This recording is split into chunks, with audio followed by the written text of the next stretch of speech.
பார்க்க போகிறோம். ரொம்ப நாள் கழித்து இந்த வீடியோ போடுறேன். எனக்கு தேவையான ஒரு 2 தக்காளி, அப்புறம் ஒரு வெங்காயம், ஒரு பச்சை மிளகாய் கட் பண்ணி தனியாக வச்சுருக்கேன். இது சிக்கனை வேக வச்சு கொஞ்சம் மஞ்சப்பொடி போட்டு வேக வச்சு இதை நான் எடுத்து வச்சுருக்கிறேன்.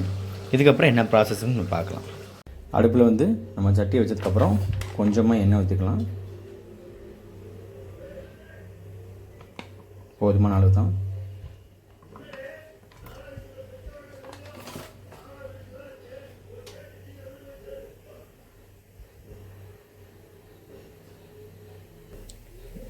எண்ணெய் கொதித்ததும் கொஞ்சம் கடுகு வெடித்ததும் நம்ம நறுக்கி வச்சுருக்க இந்த வெங்காயத்தை போட்டுக்கலாம். பச்சை மிளகாயும் போட்டுடலாம்.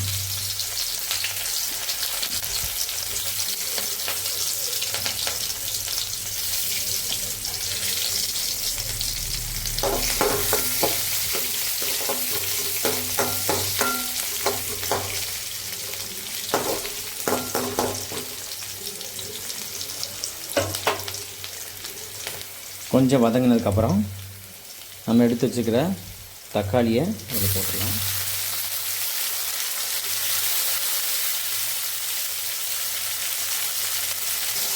அது கொஞ்சம் வேகணும். கொஞ்சமாக இவ்வளோ தான் உப்பு போதும். கொஞ்சம் லைட்டாக உப்பு சேர்த்துக்கோங்க.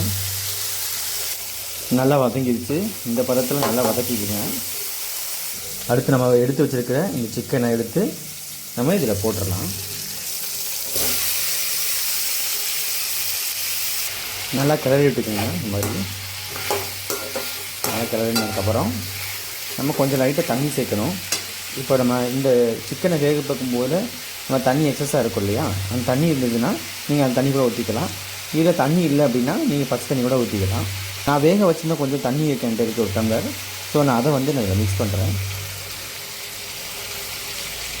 ஓகே, நம்ம ஏற்கனவே வேக வச்சதுனால நமக்கு இந்த கன்சிஸ்டன்சி போதும். நம்ம கடையில் கிடைக்கக்கூடிய சிக்கன் பொடி ஏதாவது நீங்கள் வாங்கி அதை நீங்கள் இதோட சேர்த்து நீங்கள் ஆட் பண்ணிக்கோங்க.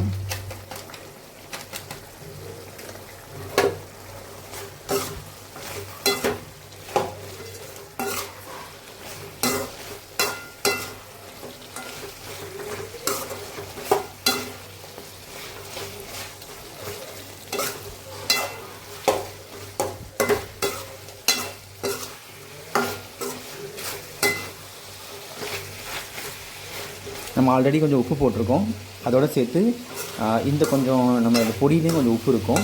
ஸோ இந்த 2 பொடியுமே சேர்த்து நமக்கு கொஞ்சம் கிரேவி பதத்தில் இருக்கும். நம்ம இப்படியும் எடுத்து நம்ம சாப்பிட்டுக்கலாம். இல்லை இன்னும் கொஞ்சம் தண்ணி கிரேவியாக வேணும் அப்படின்னு கேட்டிங்கன்னா நீங்கள் கொஞ்சம் தண்ணியை நீங்கள் ஆட் பண்ணிக்கலாம். ஸோ இதை சாப்பிட்டு பாருங்கள், ரொம்ப டேஸ்ட்டாக இருக்கும். Thank you friends.